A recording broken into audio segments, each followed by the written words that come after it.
나이가 들수록 몸이 보내는 신호는 더 조용해지고 더 섬세해집니다. 예전에는 아무렇지 않게 넘기던 음식 한 끼가 어느 순간부터는 속을 불편하게 만들고 잠을 뒤척이게 하고 다리를 무겁게 만들 때가 있습니다.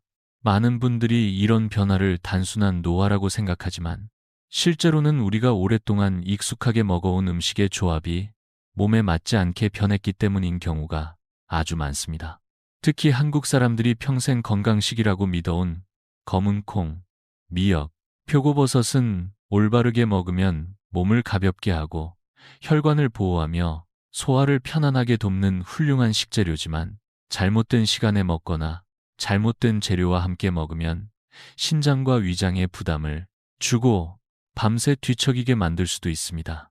많은 어르신들이 검은 콩은 많이 먹을수록 좋고 미역은 매일 먹어도 괜찮고 표고버섯은 아무렇게나 조리해도 문제없다고 믿습니다.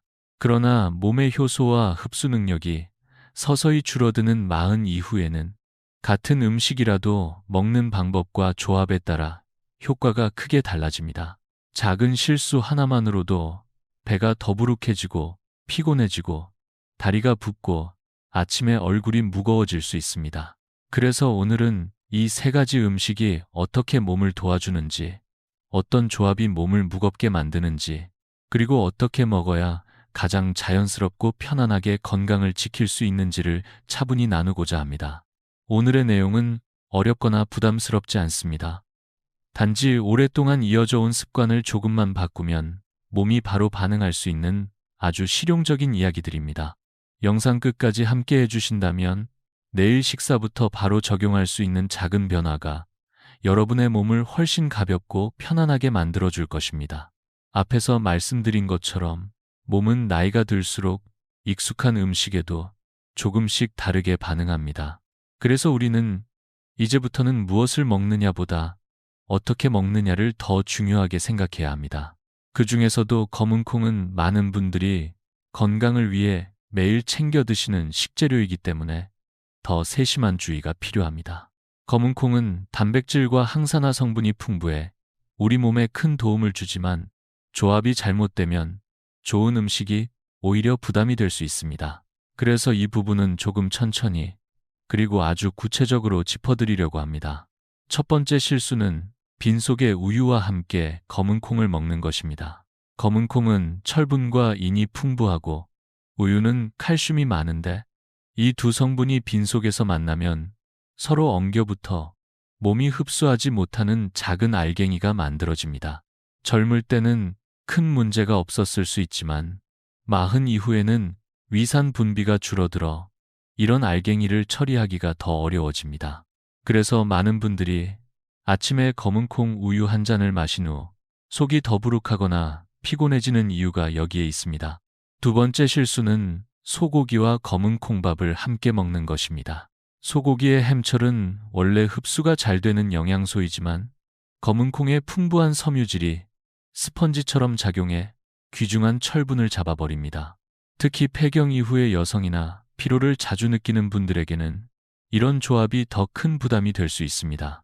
매일 소고기를 챙겨 먹어도 기운이 없는 분들 중 상당수가 바로 이 잘못된 조합에 익숙해져 있었던 경우가 많습니다. 세 번째 실수는 검은 콩물과 치즈 또는 요구르트를 함께 먹는 것입니다. 체중을 관리하고 싶어 이 조합을 선택하는 분들이 많은데 검은 콩의 인과 유제품의 칼슘은 서로 흡수를 방해합니다.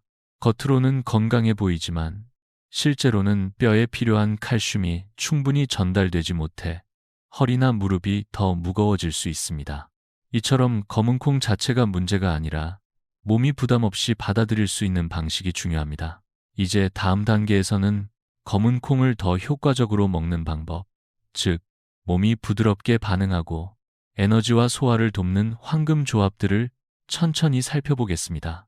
앞서 말씀드린 것처럼 검은 콩은 그 자체가 해로운 것이 아니라 조합과 시간, 그리고 몸의 상태에 따라 좋은 친구가 되기도 하고 조용한 부담이 되기도 합니다. 그래서 지금부터는 검은 콩을 더욱 건강하게, 더욱 편안하게 받아들일 수 있는 올바른 조합 방법을 나누고자 합니다. 아주 간단하지만 효과가 분명한 세 가지 황금 조합입니다. 첫 번째는 검은 콩과 반숙 달걀입니다. 식물성 단백질인 검은 콩과 동물성 단백질인 달걀을 함께 먹으면 우리 몸은 모든 필수 아미노산을 골고루 섭취할 수 있습니다. 특히 관절이 약하거나 허리 통증이 자주 있는 분들에게는 매우 유익한 조합입니다. 검은 콩밥에 반숙 달걀 하나를 올려 점심 식사로 드신다면 소화도 잘 되고 오래도록 포만감이 유지되어 오후에도 몸이 가볍고 집중력이 높아지는 것을 느끼실 수 있습니다. 두 번째는 검은 콩과 현미 혹은 잡곡밥의 조합입니다. 이 조합은 식사 후 혈당을 천천히 올려주고 당의 흡수를 완만하게 만들어 당뇨 전 단계이거나 혈당 조절이 필요한 분들에게 특히 좋습니다. 또 천천히 소화되기 때문에 식후 졸림이나 무거움을 줄여주고 체중을 안정적으로 관리하는 데도 도움이 됩니다. 여기에 뇌 건강과 심장 건강을 위한 오메가3 지방산이 풍부한 호두를 5알 정도 곁들이면 더욱 이상적인 식사가 됩니다. 세 번째는 검은 콩과 미역의 조합입니다. 검은 콩은 해독과 장 건강에 좋고 미역은 혈관을 깨끗하게 하고 중금속 배출을 도와줍니다. 특히 미세먼지나 환경 오염에 노출되는 일이 잦은 분들에게는 이 조합이 몸을 안에서부터 가볍게 해주는 훌륭한 선택이 될 수 있습니다.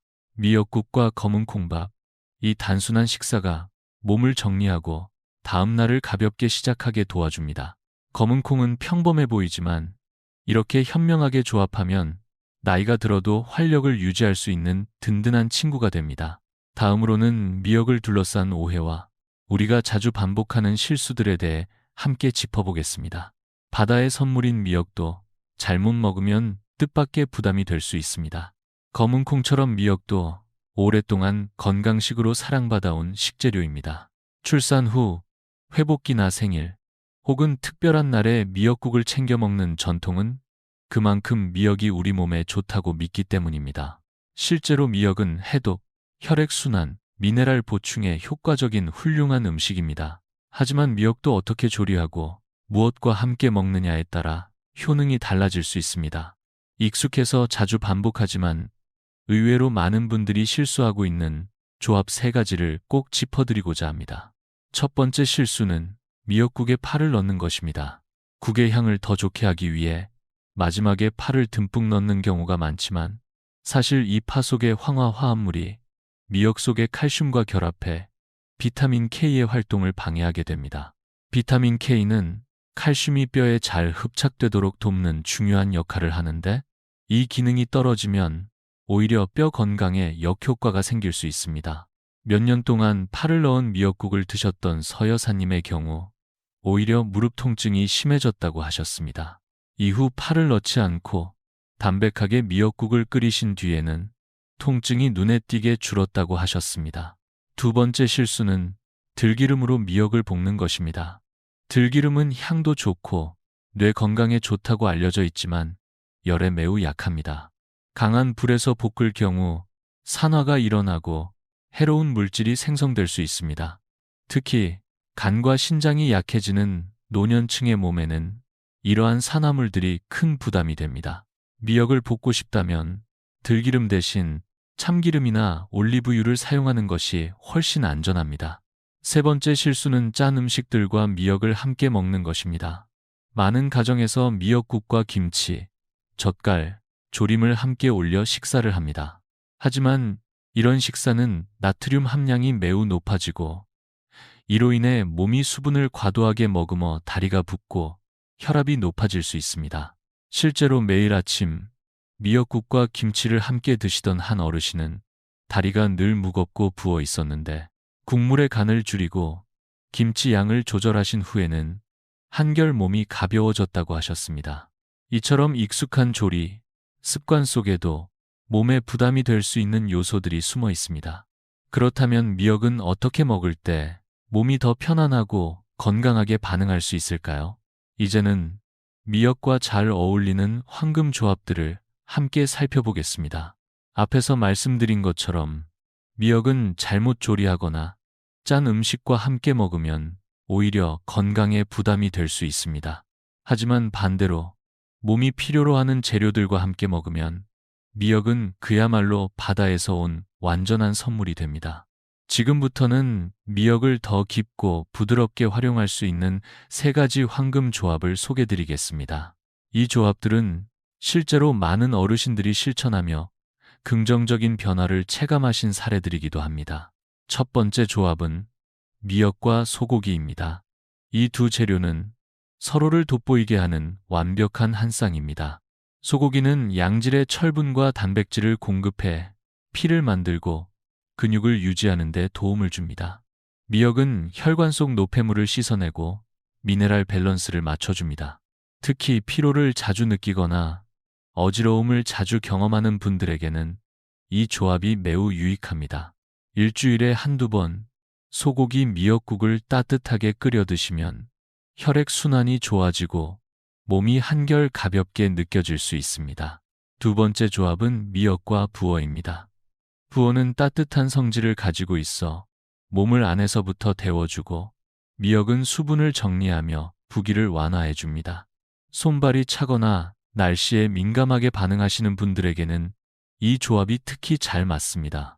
또한 부어에는 기억력과 집중력을 유지하는 데 도움을 주는 트립토판이라는 성분이 들어있어 60세 이후 분들에게도 좋은 선택이 될 수 있습니다. 세 번째 조합은 미역과 표고버섯입니다. 표고버섯은 혈관 속 나쁜 콜레스테롤을 줄이는데 도움이 되는 식이섬유가 풍부하고 미역은 중금속과 독소를 배출하는 데 탁월한 작용을 합니다. 이 두 가지를 함께 국으로 끓이면 자극적이지 않으면서도 영양이 풍부한 식사가 됩니다. 고지혈증이 있거나 오후가 되면 자주 피로하신 분들, 간이 약한 분들에게는 특히 적합한 메뉴입니다. 이처럼 미역은 조합만 잘 맞추면 누구나 매일 즐길 수 있는 자연의 보약이 됩니다. 다음으로는 표고버섯에 대해 알아보겠습니다. 몸에 좋은 것으로 알려졌지만 의외로 많은 분들이 잘못된 방식으로 조리하거나 특정 체질에 맞지 않게 드시는 경우도 많습니다. 앞에서 미역과 표고버섯을 함께 먹는 것이 몸에 얼마나 좋은 영향을 줄 수 있는지 말씀드렸습니다. 하지만 표고버섯 자체에 대해서는 아직 꼭 짚고 넘어가야 할 중요한 부분이 남아 있습니다. 아무리 좋은 음식이라도 잘못된 방식으로 먹으면 뜻밖의 불편함을 초래할 수 있기 때문입니다.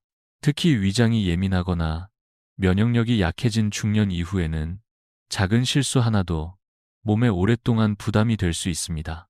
그래서 지금부터는 표고버섯을 드실 때 조심해야 할 2가지 주요 실수에 대해 이야기해 보겠습니다. 첫 번째 실수는 표고버섯을 덜 익히거나 거의 생으로 먹는 것입니다. 많은 분들이 영양소 손실을 걱정하여 살짝만 볶거나 짧게 데쳐 드시곤 합니다. 그러나 표고버섯의 표면에는 자연 발생 세균이나 식이섬유가 포함되어 있어 충분히 익히지 않으면 장에 자극을 줄 수 있습니다.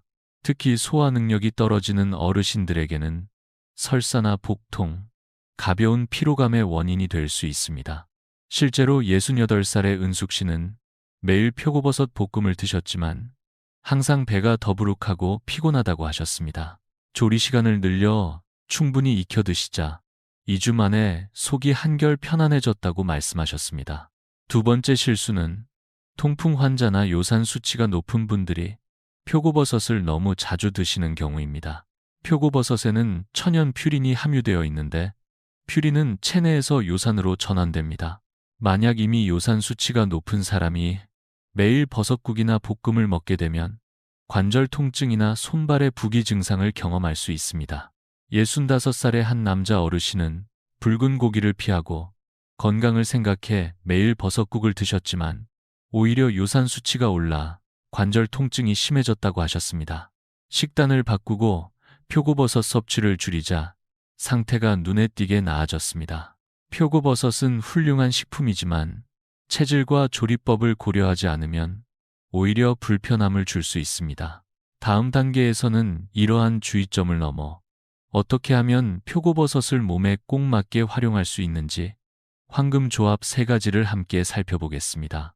앞에서 표고버섯을 드실 때 주의해야 할 점들을 말씀드렸습니다. 익숙하고 건강해 보이는 재료라도 우리 몸에 맞는 방식으로 섭취하는 것이 얼마나 중요한지 다시 한번 느끼셨을 겁니다. 그렇다면 이제 표고버섯을 어떻게 조합해야 몸이 더 가볍고 편안해질 수 있을까요? 지금부터 소개드릴 세 가지 황금 조합은 단순한 레시피를 넘어 몸의 회복력과 활력을 높여주는 실천 가능한 식사 방식입니다. 첫 번째 조합은 표고버섯과 돼지고기입니다. 많은 어르신들이 돼지고기를 먹으면 살이 찌거나 속이 더부룩해질까봐 걱정하시지만 표고버섯과 함께 요리하면 이야기가 달라집니다. 표고버섯에는 지방 분해를 돕는 천연 활성 물질이 있어 돼지고기의 무거움을 줄여주고 흡수를 도와줍니다. 특히 근육이 점점 줄어드는 중년 이후에는 단백질 보충이 매우 중요한데 돼지고기는 기력을 회복하고 체력을 유지하는 데 꼭 필요한 재료입니다. 이 두 재료가 만나면 소화가 부드럽고 기운이 도는 음식을 완성할 수 있습니다. 두 번째 조합은 표고버섯과 미역입니다. 이 조합은 자극적이지 않으면서도 혈관과 장을 동시에 정화해주는 효과가 있습니다. 미역은 중금속과 노폐물을 씻어내고 표고버섯은 나쁜 콜레스테롤 수치를 낮추는 데 도움을 줍니다. 두 재료를 함께 국으로 끓이면 입에도 부담이 없고 몸에도 순하게 작용합니다. 고지혈증이 있거나 간 기능이 약하신 분들, 자주 피로하신 분들에게 특히 잘 맞는 조합입니다. 세 번째 조합은 표고버섯과 영지버섯입니다. 듣기에는 약처럼 느껴질 수 있지만 이 두 가지 버섯은 심신을 편안하게 하고 수면의 질을 높이는 데 탁월한 효과가 있습니다. 영지버섯은 긴장을 풀어주고 저항력을 높이는 데 도움을 주며 표고버섯은 신경 안정과 혈액순환에 긍정적인 작용을 합니다. 약한 불에 오래 끓여서 수프처럼 드시면 하루의 피로가 부드럽게 풀리며 밤에도 훨씬 깊은 잠을 잘 수 있습니다. 이처럼 표고버섯은 조합에 따라 단순한 반찬을 넘어 자연의 보약이 될 수 있습니다. 그렇다면 지금까지 나눈 모든 조합을 어떻게 실제 식사로 연결시킬 수 있을까요? 다음에서는 바로 실천할 수 있는 구체적인 식단을 함께 살펴보겠습니다. 지금까지 검은 콩, 미역, 표고버섯의 올바른 조합에 대해 하나씩 살펴보았습니다. 이제 남은 과제는 이 귀중한 정보를 어떻게 매일의 식사에 자연스럽게 녹여낼 수 있을까 하는 점입니다. 그래서 지금부터는 아주 간단하면서도 효과적인 세 가지 식단 예시를 나누고자 합니다. 이 식단들은 복잡하거나 특별한 재료 없이도 바로 집에서 실천할 수 있고 몸이 가볍고 편안하게 반응하도록 돕는 구성입니다. 첫 번째는 검은콩 현미밥에 반숙 달걀을 곁들인 점심 식사입니다. 검은콩은 식물성 단백질과 항산화 성분이 풍부하고 현미는 혈당 조절에 도움을 줍니다. 여기에 반숙 달걀 하나만 더해도 몸은 필요한 모든 아미노산을 섭취하게 되며 소화도 부담 없이 부드럽게 이루어집니다. 이 식사는 무릎 통증이 잦거나 에너지가 쉽게 떨어지는 분들에게 매우 좋은 선택입니다. 두 번째는 소고기 미역국과 저염 반찬으로 구성된 따뜻한 저녁 식사입니다.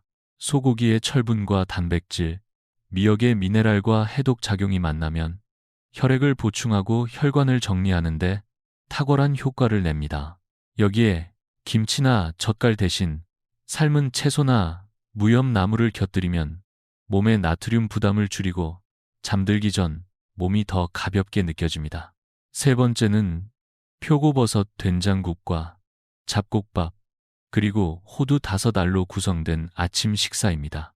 표고버섯은 나쁜 콜레스테롤을 낮추고 면역을 돕는 데 효과적이며 된장의 유산균은 장 건강을 지원합니다. 여기에 호두를 곁들이면 뇌 건강과 기분 안정에 도움이 되어 하루를 맑은 정신으로 시작할 수 있습니다. 이처럼 매일의 식사에 작은 조합만 잘 맞춰도 몸은 눈에 띄게 반응합니다. 복잡한 건강식이 아니더라도 오래된 습관을 조금만 조정하면 우리는 약이나 병원에 의존하지 않고도 훨씬 더 평온하고 가벼운 삶을 살아갈 수 있습니다. 여러분이 오늘부터 이 식단 중 하나라도 실천해 보신다면 몸은 분명히 말해줄 것입니다. 아침이 덜 무겁고 소화가 편안하고 밤이 더 깊어졌다고. 건강은 거창한 것이 아니라 바로 이런 작고 사소한 선택에서 시작된다는 것을요.